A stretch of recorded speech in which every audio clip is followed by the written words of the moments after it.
जयपुर के राजा श्री रामकृष्ण परमहंस और स्वामी विवेकानंद को बहुत मानते थे। एक बार स्वामी विवेकानंद उनके यहाँ पधारे तो राजा ने उनके स्वागत के लिए भव्य आयोजन किया। साथ ही वेश्याओं को भी बुलाया। वेश्याओं को बुलाते वक्त राजा को यह ध्यान नहीं रहा कि मैं जिसके स्वागत के लिए इन्हें बुला रहा हूँ वह तो सन्यासी हैं। राजा यह सोच नहीं पाया कि वेश्याओं के जरिए एक सन्यासी का स्वागत करना ठीक नहीं है। जब स्वामी विवेकानंद दरबार में पधारे तो वह वेश्याओं को देखकर भयभीत होकर एक कमरे में चले गए और अपना कमरा अंदर से बंद कर लिया। कहते हैं कि विवेकानंद उस वक्त अपरिपक्व थे। वे अभी पूरे सन्यासी नहीं बने थे। वह अपनी काम वासना दबा रही थी। जब महाराज को अपनी गलती का एहसास हुआ तो उन्होंने विवेकानंद जी से माफ़ी मांगी और कहा कि उन्होंने वेश्या को इसके पैसे दे दिए हैं और वह देश की सबसे बड़ी वेश्या है। यदि इस वेश्या को ऐसे चले जाने को कहेंगे तो उनका अपमान होगा।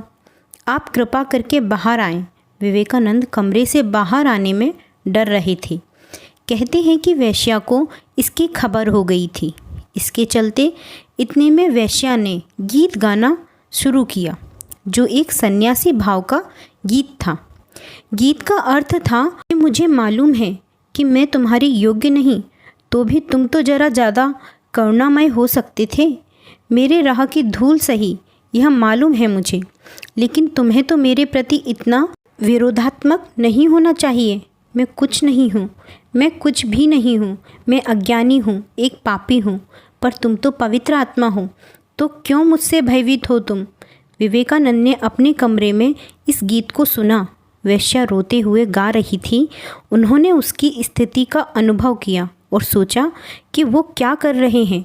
विवेकानंद से रहा नहीं गया और उन्होंने कमरे का दरवाज़ा खोल दिया। विवेकानंद एक वेश्या से पराजित हो गए। वो बाहर आकर बैठ गए। उनकी आंखों में से भी आंसू बह रहे थे।